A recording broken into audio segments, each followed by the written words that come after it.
चीन और Bharat. Nuclear triad का मतलब है ऐसा देश जिसके पास परमाणु हथियारों को लॉन्च करने के तीनों तरीके हैं। नमस्ते, मैं हूं किशोर रजवाणी। जमीन, आसमान और समुद्र से एटमी हथियार की क्षमता किसी को भी सुपर पावर बना देती है, लेकिन परमाणु हथियार सिर्फ शक्ति संतुलन के काम आते हैं।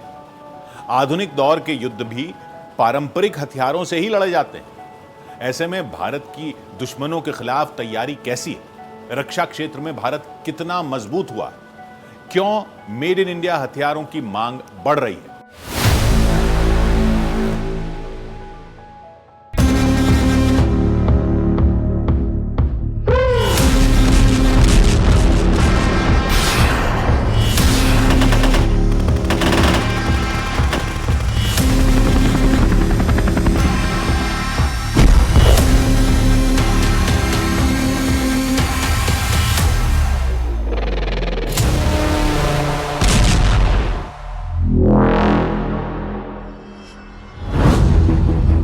अग्नि missile, S-400, BrahMos, Rafale, howitzer, T-90 Bhishma, INS Vikrant और विक्रमादित्य और INS अरिहंत।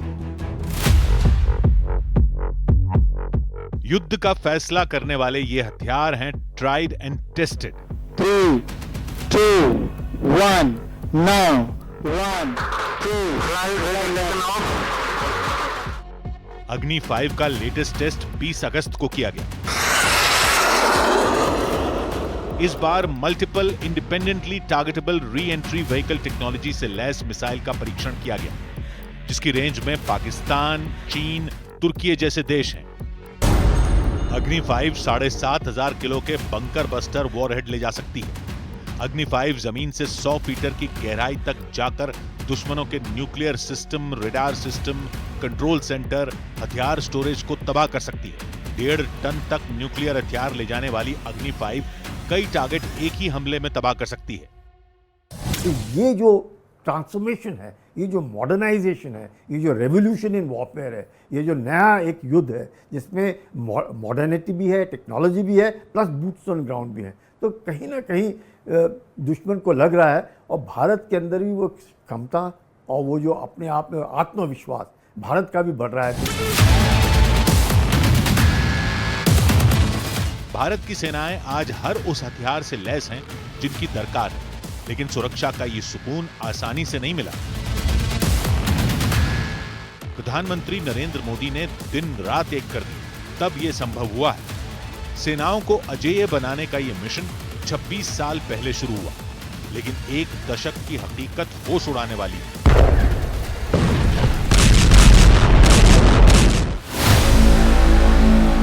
छब्बीस साल पहले, मई 1999, कारगिल युद्ध।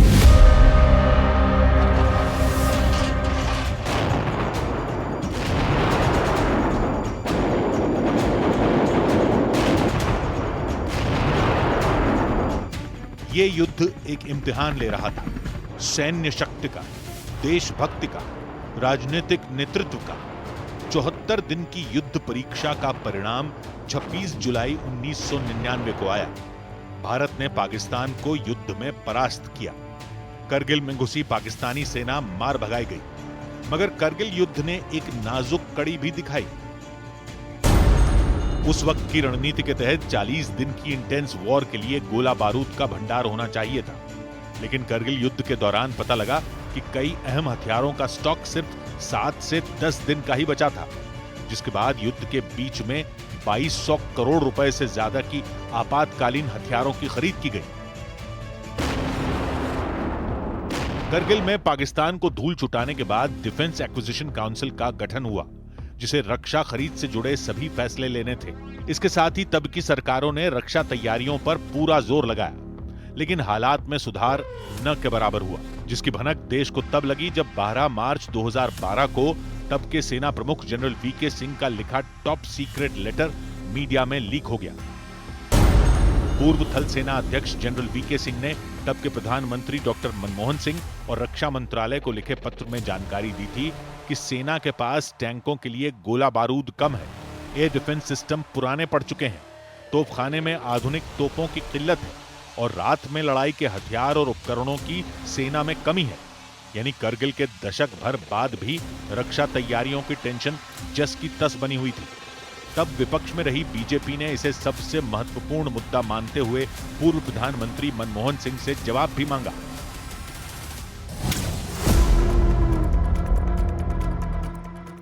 इसके बाद 2013 की सीएजी रिपोर्ट ने संसद में चेतावनी दी कि भारत लंबा युद्ध लड़ने में सक्षम नहीं है। तो क्या करगिल से मिले सबक भुला दिए गए थे? ऐसा भी नहीं। कोशिशें जारी थीं, लेकिन नतीजे सिफर थे। वजहों की जड़ में जाने से वक्त जाया होगा, मगर हालात किस कदर खराब थे इसे जानना जरूरी है। तब सबसे ज्यादा दिक्कत सेनाओं को रात के ऑपरेशन में होती थी, क्योंकि नाइट विजन गॉगल्स 20% जवानों के पास होते थे। इंसास राइफलों पर नाइट साइट्स फिट नहीं थी। 105 mm और 130 mm गन पर नाइट फायरिंग एडवांस सिस्टम नहीं थे। तोपखाना और हेलीकॉप्टर रात के ऑपरेशन के लिए कम थे। 2014 तक सेना के 70% से ज्यादा टैंक, बीएमपी और मशीन गन यूनिट्स के पास थर्मल इमेजिंग या नाइट साइट्स नहीं थी। कुल मिलाकर थल सेना के पास 40 दिन के बजाय सिर्फ 10 दिन का गोला बारूद था। वायुसेना के पास जरूरी मिसाइलों और पीजीएम्स की भारी कमी थी।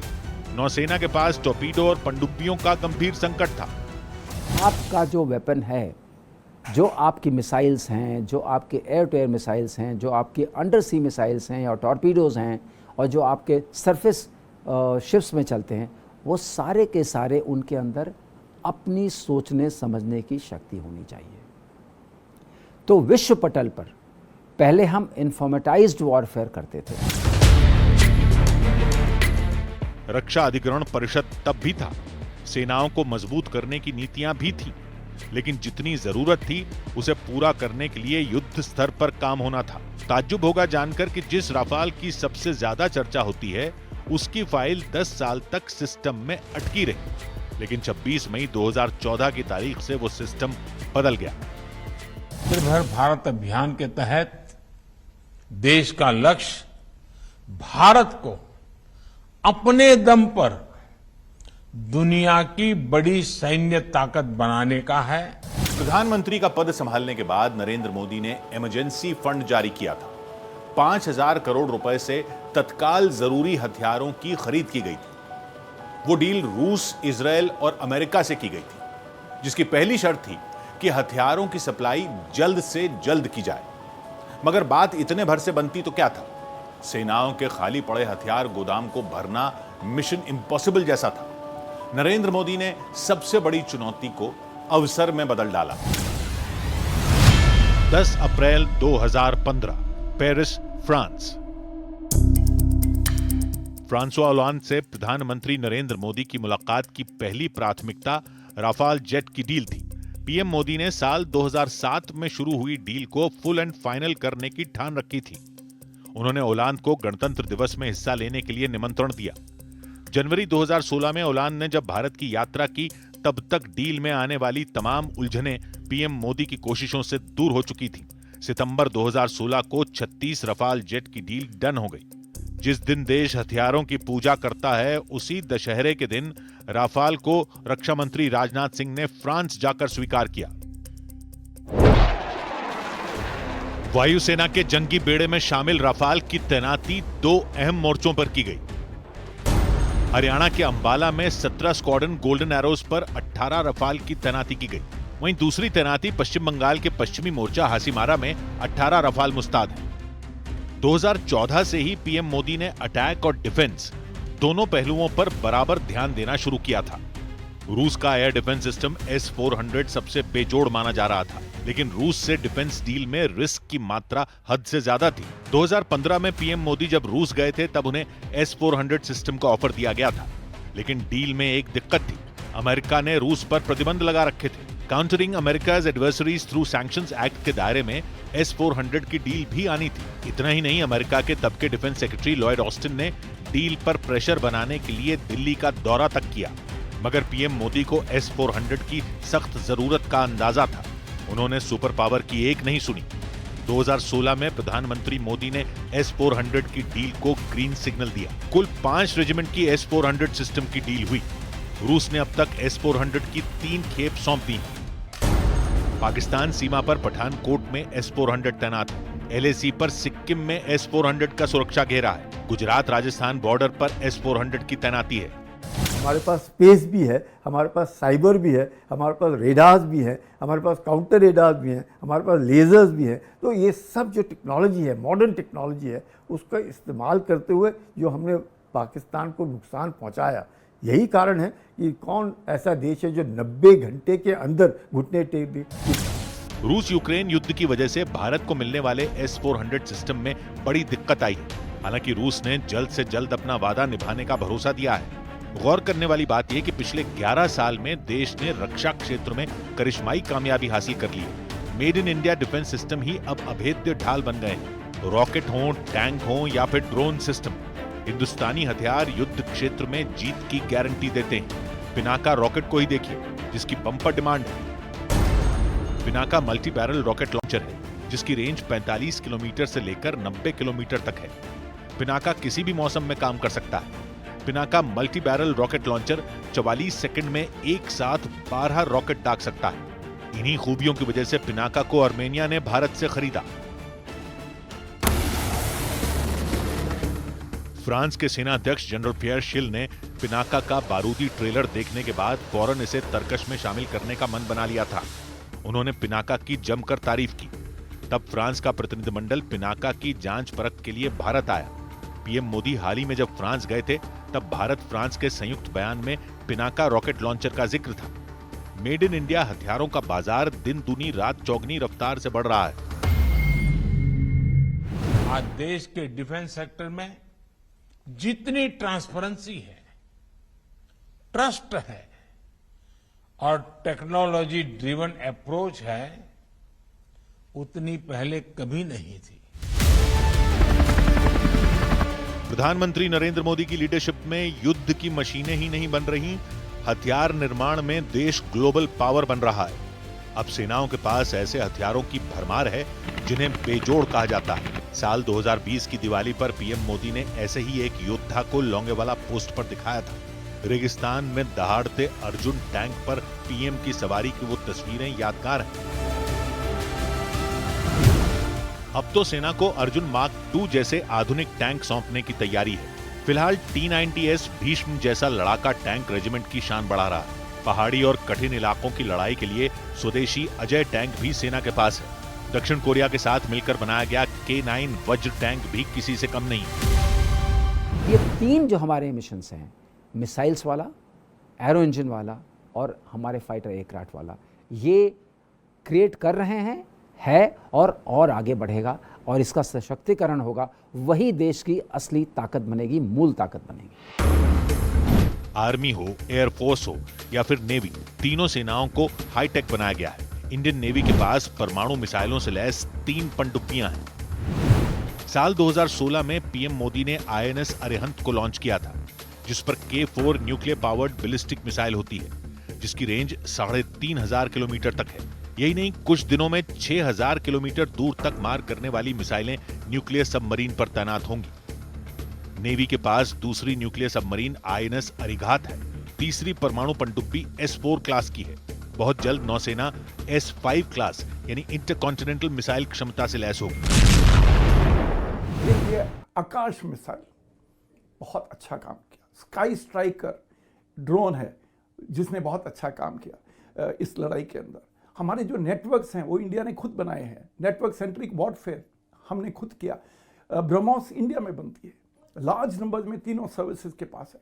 तो इस तरह बहुत सिस्टम्स बनाए हैं, चाहे वो आकाश तीर है जो इंडिया में बने, एंटी ड्रोन सिस्टम्स इंटीग्रेटेड वो इंडिया ने खुद किए हैं। इंडियन नेवी की ताकत का अंदाजा इसी बात से लगाया जा सकता है कि जब ऑपरेशन सिंदूर चल रहा था, तब पाकिस्तान की नौसेना की बैटलशिप कराची से भागकर ग्वादर में जा छिपी थी। मैक्सार लैब की तस्वीरों से पता चला कि पाकिस्तानी नेवी ने ज्यादातर युद्धपोत ईरान की सीमा पर शिफ्ट कर दिए थे।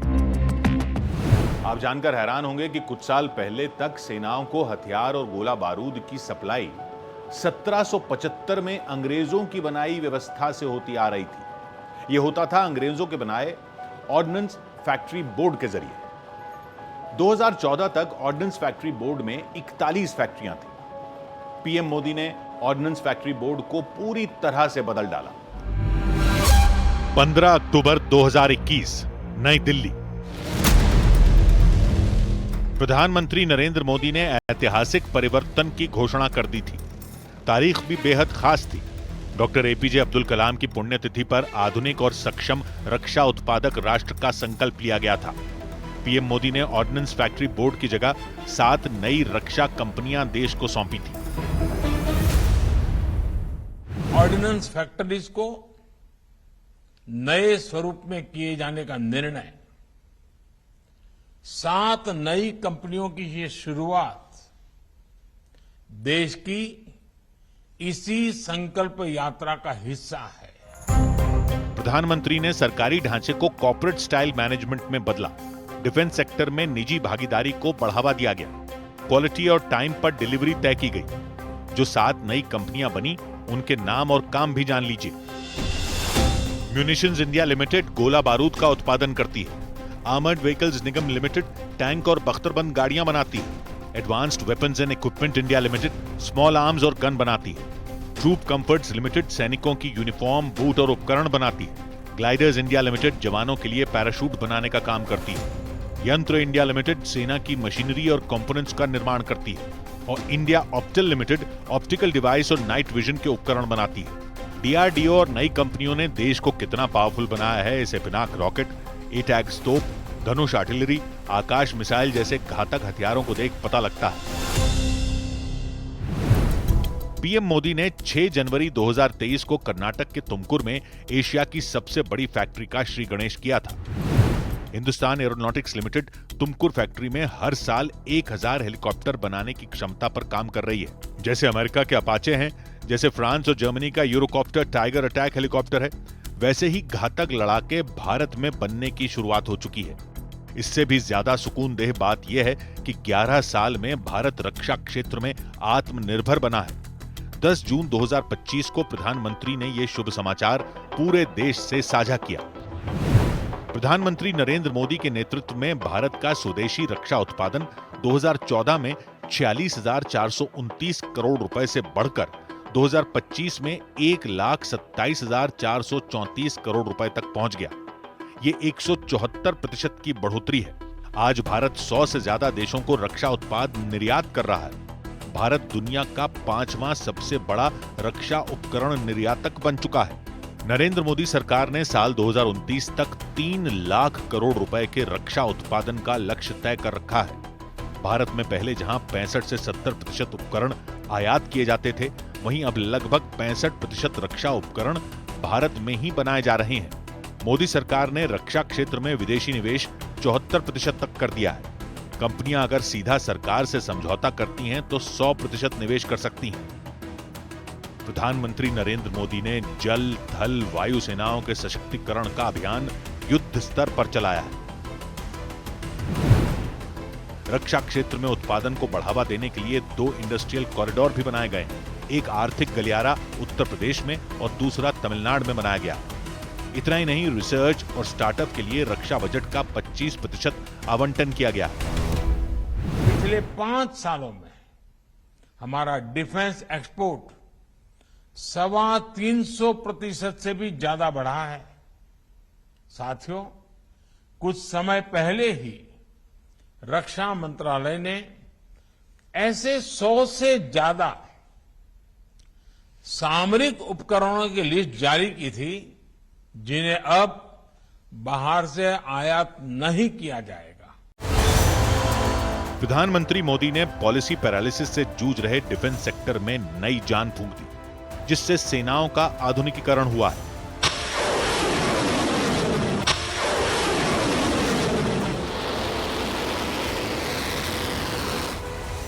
ऐसी सशक्त सेना जिससे टकराने का जोखिम मोल लेना कोई भी नहीं चाहेगा।